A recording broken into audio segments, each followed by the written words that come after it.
The Oklahoma Sooners just got a huge advantage in the Bo Bentley recruitment.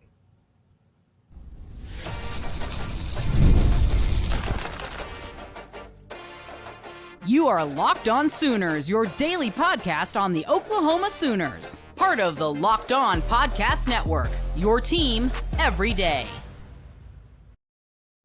What's up, Sooner Nation? Welcome to Locked On Sooners, and thank you for making Locked On Sooners your first listen every single day. We're part of the Locked On Podcast Network, your team every day. Today's episode is brought to you by FanDuel. Right now, new customers can get $200 in bonus bets when your first $5 bet wins. Visit FanDuel.com today. He's Jay Smith of Unfair Sports. I'm John Williams of Sooners Wire at USA Today Sports. And on today's show, we're going to break down the biggest questions for Oklahoma versus Michigan in the third segment. We're going to talk through a former Colorado quarterback's top 10 college football quarterbacks in segment 2. But first, the Oklahoma Sooners just got a big advantage in the Bo Bentley recruitment. Jay, the visit calendar has changed in Oklahoma's favor. Yeah, it flipped itself around. So it appears that Bo Bentley is going to make a trip per Steve Wiltfong and Chad Simmons over at On3. Bo Bentley is going to go to LSU on May 30th. So moving that trip up and then coming to Oklahoma on June 6th. Initially, Bo was going to be basically the only player visiting on June 13th. And I actually saw a video from Josh McCuistion over at Sooner Scoop. He did an interview with him on YouTube. And it kind of talked about him being the only person there and getting the red carpet rolled out, blah, blah, blah. Well, like 2 days later, it all changes. It just flips on top of his head. Now Bo's going to come on one of the bigger weekends for Oklahoma in recruiting. The 6th and the 20th are the two biggest weekends right now. And to me, that's kind of massive, because if Bo Bentley is one of the quarterbacks they want to have in this class, in which it appears, and we talked about this last show, that Oklahoma is definitely trying to figure out how to get two quarterbacks in this class, that Bo coming during a super busy visit weekend means he's probably going to do some peer recruiting as well. It's kind of the best way to do it if you really want to be at your school. And so it really does feel like Oklahoma is starting to push all their chips on the table. Well, at the very least, he wants to at least see what a lot of the class is going to look like. He's going to want to get to know the guys that Oklahoma's recruiting, that he's going to be throwing to, or that he's going to be in the backfield with, or in the offensive meeting rooms with. That's a big part of playing football together, is getting a good feel for the dudes that you're going to be playing alongside. It's a team game, and you have to have a comfort level with the guys you're going to be playing with. But I could see also, because he mentioned how much he wants to be involved in the peer recruiting aspect of his recruitment. He wants to get it locked in. He wants to get it done so that he can help out. And he mentioned, I'm going to be there a lot. Wherever he ends up, he's going to be there a lot so that he can help out and do recruiting. Baton Rouge is not far from Texas. Norman is not far from Texas. It's not that big of a jump to play on a Friday night and then get there on a Saturday for game day and go be with those guys that are going to be on official visits and unofficials as well during the fall.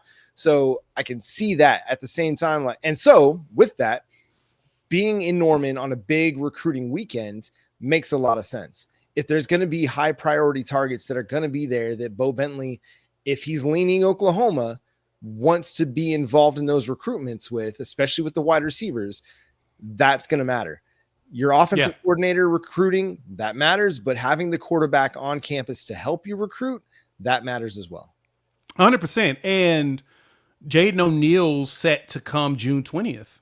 So that's another big weekend. That's the Champion Barbecue weekend. And so both of the quarterbacks that they're really targeting are going to be present on two of the massive recruiting weekends needed. So if the Bo Bentley situation does go down June 6th, and I would say there's a good chance that they would get Bo back on the 20th while Jaden's in town, for them to build something there and say, hey, this is what we want to do.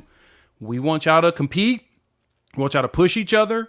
We also want you all to be the face of what Oklahoma's doing. And so I know that that's what they're trying for. It's going to be really hard because you got two top tier quarterbacks. It's going to be tough to be able to win both of their services when other opportunities are going to be available.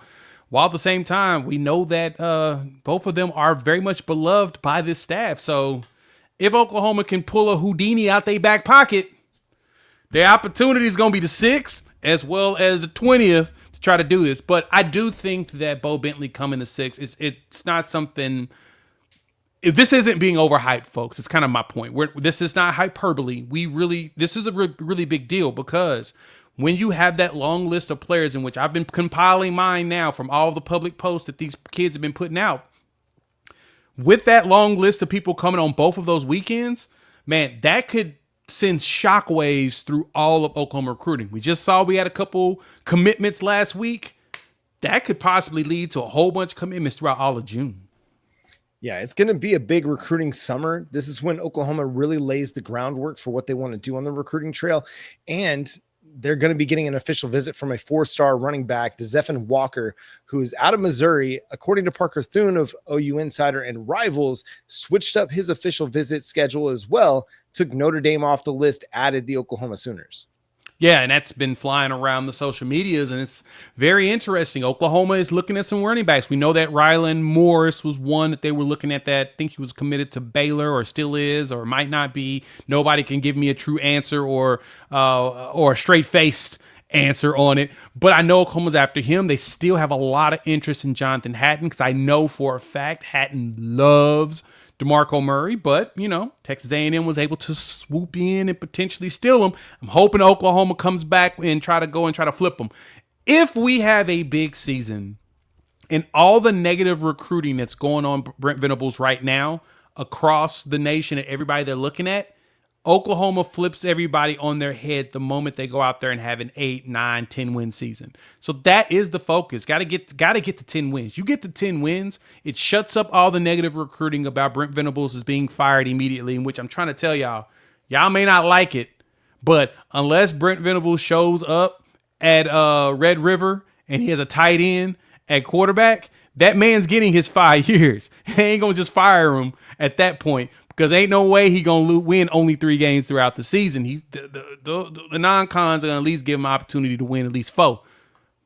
But if they go out there and pull this 10 wins out of their hat, the negative recruiting is gonna be done, and you're gonna start seeing a lot of kids that had interest in Oklahoma that said, "We'll put you on the back burner until we see you're safe," come back to the forefront, and then you'll see Bates cook. You'll see. I already know Miguel Chavis is cooking. There's already rumors that the edges he's going after, they're loving what he's preaching to them. The linebackers are starting to show up. Of course, Brandon Hall's got the safeties good. I'm not even looking at that. I mean, I love that we got Nico Gendro, but we'll probably get another one, and I'm not even gonna think about it. Why? Because Brandon Hall's room is already stacked anyway. Why should I be concerned? Now I just need problems, but safety ain't one.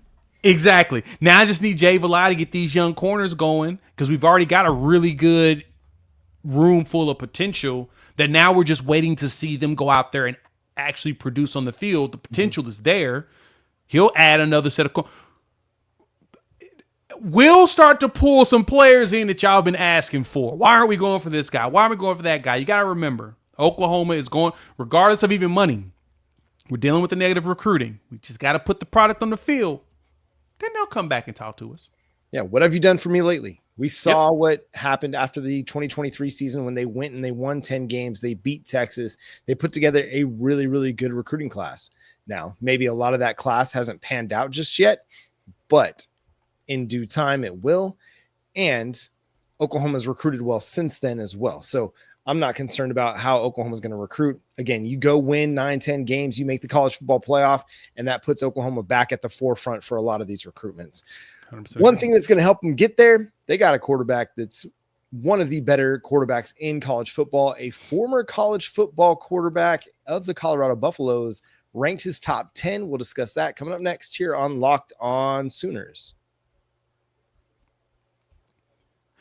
The NBA playoffs are in full swing, and every night delivers highlight-worthy performances, major momentum shifts, and can't-miss moments. Whether it's a game-winning shot or a breakout player, there's never been a better time to get in on the action. So FanDuel's making it easy to stay in the game before the tip and live with player props, performance trends, and same-game parlays, which I love. Fans can have more ways than ever to play smart and win big. Like for me, I'm looking at the Oklahoma City Thunder, and I'm trying to decide, can Shai Gilgeous-Alexander lead the way in scoring 10 points. And so right now, Julius Randle's at minus 3,500 and Jalen Williams is minus 5,000 in scoring 10 points in this game. And we know Shai's going to probably be closer to 30.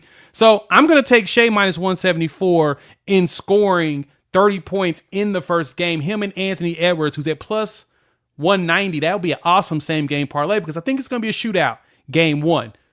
But I asked the question, how would a $200 bonus in bets add to the excitement if you hit your first $5 bet? FanDuel's providing you that. You should check it out. So if you're new to FanDuel, it's the perfect time to sign up. Head to FanDuel.com, place your first $5 bet. If it wins, you'll get $200 in bonus bets. Make every moment more with FanDuel, official sports betting partner of the NBA.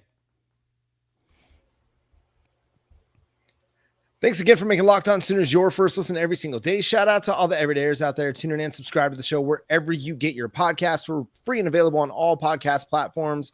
Part of the Locked On Podcast Network, your team every day. So, Jay, Joel Klatt, one of our favorite list makers in college football, released his top 10 quarterbacks for the 2025 college football season. And I really thought this was actually a pretty solid list, Jay. Simply because I think he takes a nice balance between what have you done for me and what could you do for me. John Mateer comes in at number 3 on this list. Yeah, I don't have an issue with the placement of John Mateer. I think it's very fair. Like you said, the one thing that we know out of John Mateer on this list with everybody else is, what have you done for me? And John Mateer's done some things. He's put up numbers. And I'm going to continue to emphasize this because I think a lot of you need to understand this part. John Mateer is going to be with the offensive coordinator he's been with the last 3 years. That is the reason why Arch Manning is number 2 on his list. He put Arch Manning on there because why? He's been with Sarkisian for 3 years. And so the former number 1 should be excellent, right? Cade Klubnik is number 1 on his list. Cade Klubnik's been with his head coach for 3 years. So he should go out there and show up, right? That's kind of the logic I'm seeing here. I still don't understand the Arch Manning being that high up. I would like Arch Manning to be, I could give him top 10, but at the same time, he ain't gave us nothing yet, John. Like we've seen like what 20-something snaps. Cool story. I do, and preface this for the Texas fans that's gonna lose their minds in the comments because they hate watching us, which is always funny.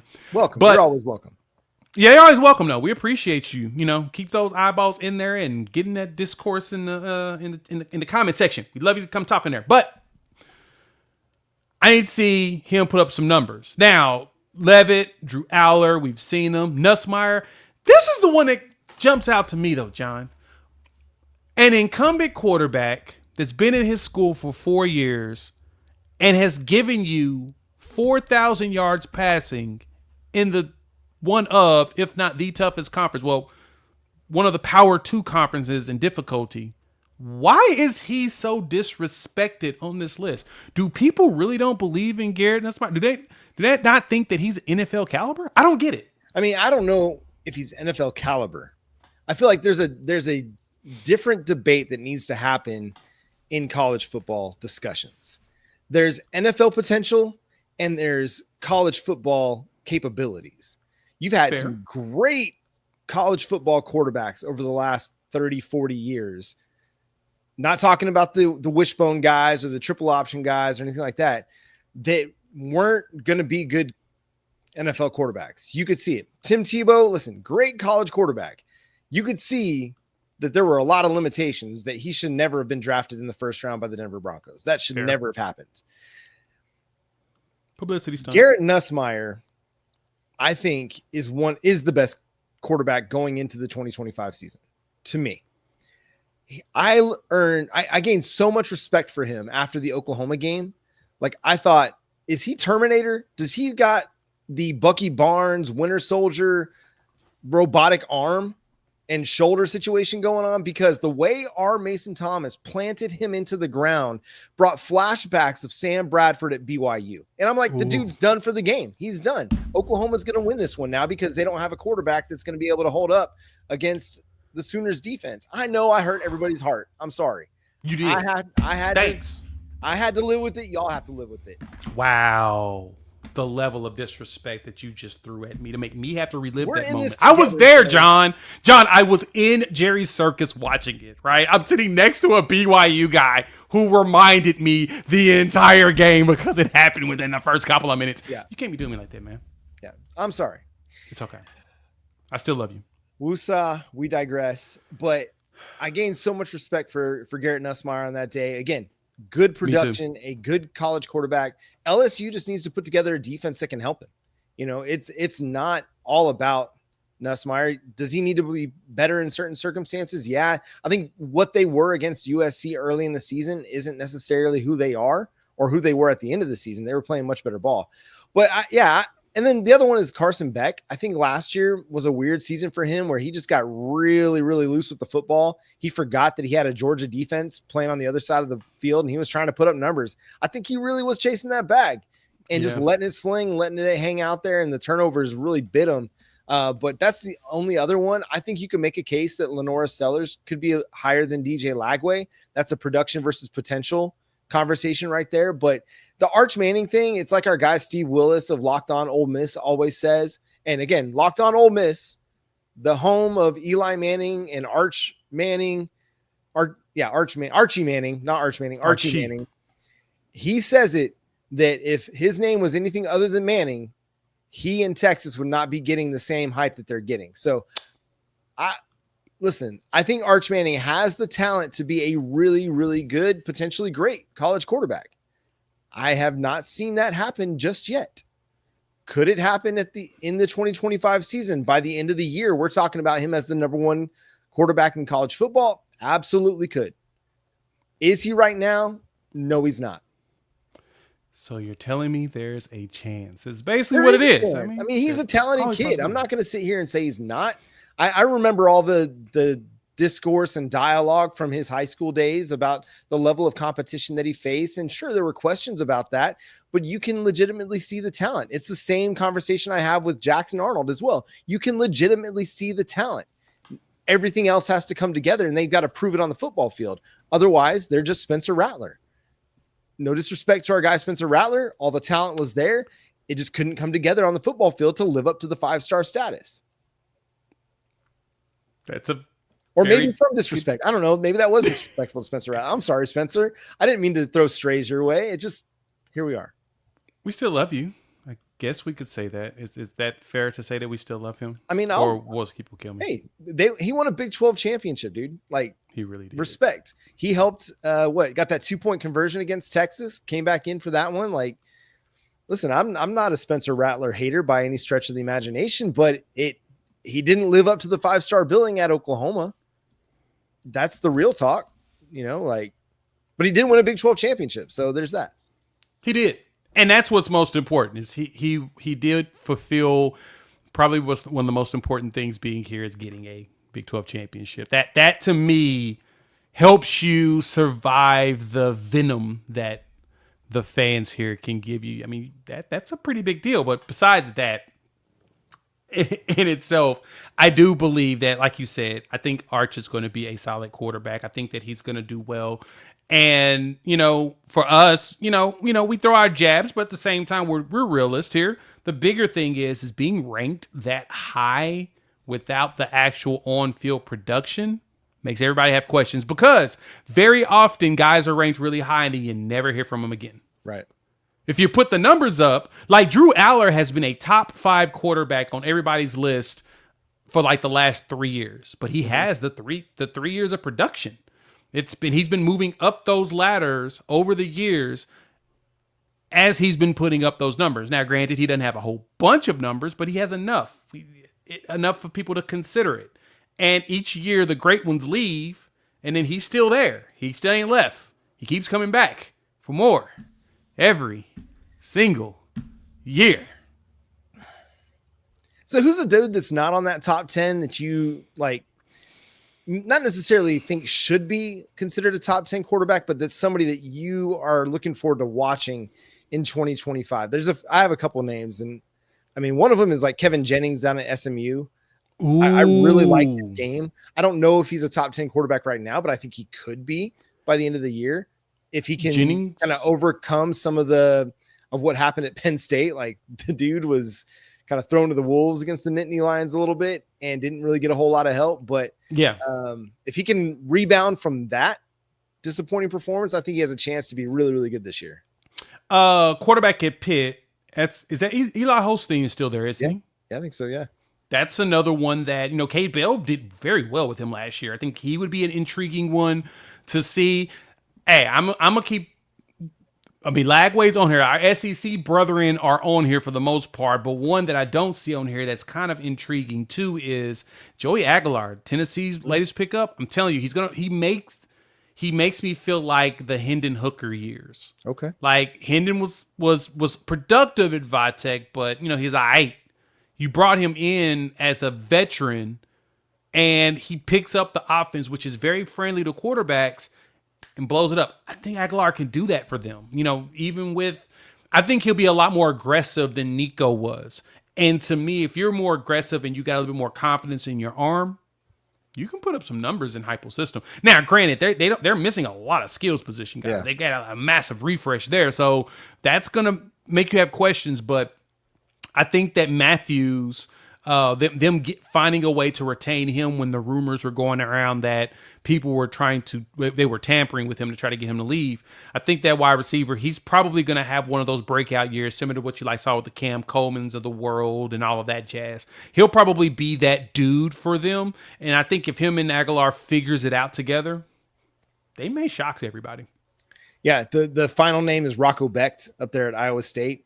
Always Rocco, baby. Man, there's just some dudes you kind of root for. He just seems like one of those guys you just want to see have success, and not Matt Campbell. That I don't care if Matt Campbell has success, but Rocco Becht just I don't know. I like watching his game as well. He's a really good quarterback. Yeah, Rocco. I mean, how could you not root for a dude like Rocco? And how they haven't done a Rocco's Modern Life mashup yet. Maybe their social media intern is just too young to know what Rocco's. They're uncultured swines. Yeah. We'll just go with that. They need to get Nickelodeon on TV up there in Iowa.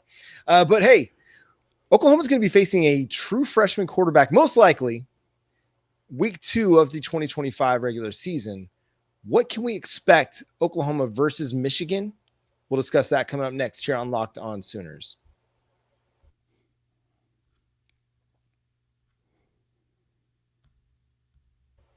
Thank you once again for making Locked On Sooners your first listen every single day. Shout out to all the everydayers out there tuning in and subscribe to the show wherever you get your podcasts. We're free and available on all podcast platforms and on YouTube. So hit that subscribe button and that notification bell to let you know when new episodes drop. So Jay, the Oklahoma Sooners will be taking on a Michigan Wolverines team that has been mired in controversy for much of the last several years, but are an intriguing team in the college football playoff race simply because, one, they're Michigan. They won a national title just 2 years ago. And 2, they are going to be one of the more experienced teams in college football this season. Yeah, both sides of the ball, they're returning back, 13 returning starters on that roster next season. That's a pretty big number if you really think about it. 8 on offense, 5 on defense. Now, granted, one of those offensive players is Davis Warren at quarterback, who we do not expect to ever see throw a ball at Michigan ever again. I don't want to be mean, while at the same time I'm just going to be real. He fulfilled his dreams. He made something happen. We're happy for him. But that's going to be Bryce Underwood's team. The way it sounded throughout all of spring camp and ball, Bryce was the one chunking that thing. So you expect him. I don't know if Mikey Keene or Jaden Davis is going to be able to hold him back.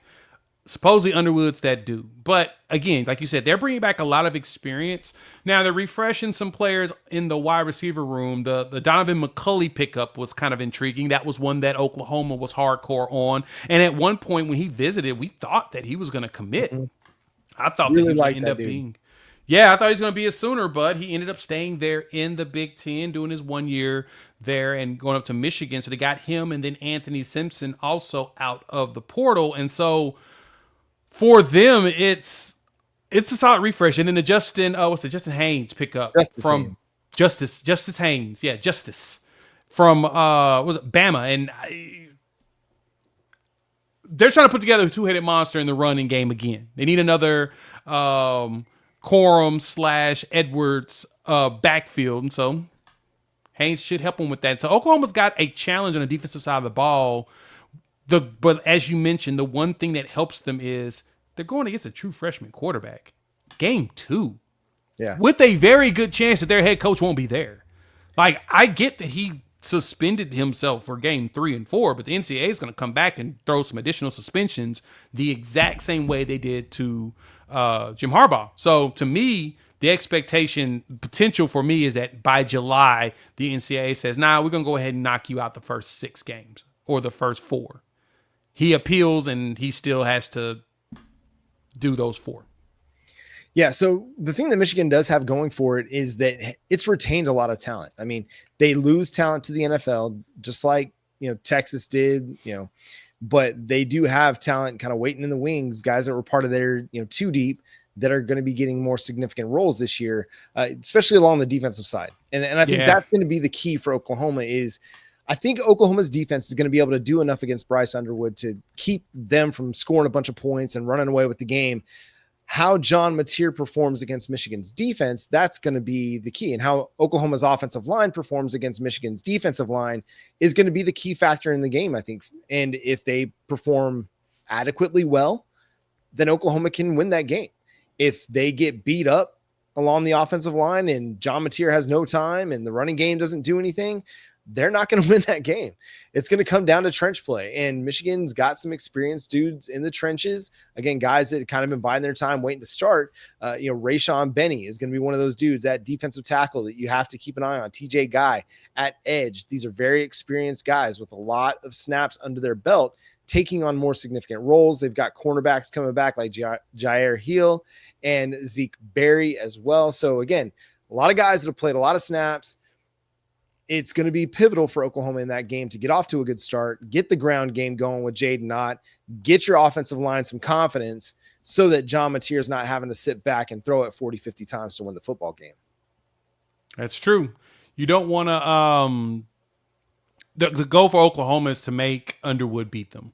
Yeah. And so that's going to be, John Mateer is going to have to put up massive numbers on a really good defense to force Underwood to do that. Also, but the one thing we do know that Michigan's going to try to do is run down your throat. That's live and die running down your throat. That is the Sharon Moore offense. That's also, kind of as mentioned, is the way they're going to protect their quarterback. That's how they're going to protect him. And what helps them a lot too is that entire offensive line's coming back. They're bringing back thousands of snaps on the offensive line that's coming back to play. And you're like, dang, that's a lot of dudes that I did not expect to be coming back. They got a lot of offensive linemen, John. And they're bringing back with that, as you mentioned, like on their defense was ranked 12th in defense efficiency on ESPN's ranking. The offense wasn't rated very high. It was 77. So having a new offensive setup could help. But like I said, offensive line's come back with experience. So that's similar to how we both feel about Oklahoma is we're bringing back so many snaps. I think that's going to be what's going to be helpful to the team. So an overall 32 rank in efficiency coming back from last year. And then returning production from winter, we're waiting on the spring numbers, but 29th in the country. 64% of their production's coming back with 63% on offense, 64% on defense, which is 47th on 28th on defense, respectfully. They're going to have a lot of solid returns there. And I guess everything is going to hinge on what Justice Haynes as well as what Jordan Marshall and Bryce Underwood look like. I think that's going to be really the biggest thing that's going to make a difference for them. I don't think they're going to be near as one-dimensional as they were when they played Texas last year. But I think that Oklahoma's defensive front, their front seven, can be as effective against Michigan's run game as Texas's front seven was last year. I can see that. With what Oklahoma deploys at defensive tackle with Dominic Williams, Jaden Jackson, Grayson Halton, David Stone, they're going to be really good. What they got on the edge, they're going to be really, really good. And they'll be able to slow down the run game. Kip Lewis, Kobe McKenzie, Samuel Masigo. I mean, that's one of those games where I could see a heavy, heavy dose of a guy like Kendall Daniels at Cheetah. You play bigger, or even Samuel Masigo at Cheetah, where you're playing bigger at Cheetah because you're wanting to play a more traditional 4-3 style than what you might see playing against some teams that are playing more 3-4 wide receiver sets in their base. Michigan will deploy probably more 2 tight end sets, maybe use a fullback a little bit more as they try to unlock the ground game, and then go to, their 3 wide receiver packages and more, passing situations. But Oklahoma, I mean, they're going to try to run against Oklahoma's strength. Oklahoma's been really, really good against the run over the last couple of years. Now you got to have Kobe McKenzie step into Danny Stutzman's role as that run stuffer. But I think he's got the ability and the capabilities of doing that. So that's going to be the key, man. Trench play is going to be the key. As it is in SEC play, it will be in this game. And it's going to give us a really good inclination as to what this team is made of in 2025. You win that one by 2 scores. And I think everybody's going to be feeling really good about Oklahoma's direction for the season. Yeah. Like, what do you say? Like, if Oklahoma goes out there and wins that game, like what pushback do you have against Oklahoma's capability for the season? The only thing really would be like, oh, it's a true freshman starting quarterback on it, making his first road start against, a blue blood program. I could see that pushback, in that it's not Garrett Nussmeier that they're playing against. It's not Lenora Sellers. I could see that, but the rest of it, how Oklahoma's defensive front rushes the passer, how they stop the run, you're not going to be able to take anything away from that. How Oklahoma's offensive line protects against Michigan's defensive line, you're not going to be able to discount any of that. Nope, not at all. And that, to me, is probably a bigger deal than we're making. Yeah. Right? Like, if Oklahoma finds a way, especially against this veteran defense, to put up numbers. I mentioned this in a video. We talked about this on Friday. I put a video out about John Mateer as a Heisman candidate and how he wins it. To me, this is the game. If he goes out there, he's already being hyped by everybody. So the storyline is there. The stories are there. The conversations are there. People are starting to put out their feelers to where they can say, hey, I had him ranked top 5. I had him ranked top 10. So now they can jump on the bandwagon, but it's starting to be put out there. Mateer. And because of that, he goes out there and produces against Michigan. That's when he starts the radar. Then it fast forwards all the way up, skips everybody, including Auburn, to Texas. Red River, national television. He shows out there. Boom. He is in there, and all he has to do is keep it up for the rest of the season. Yep. 2 very high-profile games that are going to be big-time storylines for the first half of the season. How Oklahoma performs in those games will be a big factor in what their postseason aspirations look like. If they go win those games, everybody's going to be riding the Oklahoma train. If they go 1-1, people are still going to have questions. If they lose both, that Brent Venables seat is going to get a little bit hotter. So that's going to do it for today's episode of Locked On Sooners. Thanks so much for tuning in and being a part of the show. Subscribe to the show wherever you get your podcasts. We're free and available on all podcast platforms and on YouTube. So hit that subscribe button, hit that notification bell to let you know when new episodes drop. Follow Jay at Unfair Sports. Go check out his channel, Unfair Sports, over on YouTube. You can follow me at John 9 Williams. You can read my work covering the Sooners over at SoonersWire.com. The show is at Locked On Sooners on all of your favorite social media platforms. Also, go check out the portal with Brian Smith. He's got the latest rumors, portal entries, and signings. Be the most informed fan on the rapid changes to the college football landscape. Find the portal on YouTube or wherever you listen to podcasts. But for Jay Smith, I'm John Williams. We'll talk to you next time. Boomer Sooner. Cannot wait for that Michigan game. I cannot wait. Hurry up. Too far away. Let's go. Hurry up. Let's get this going.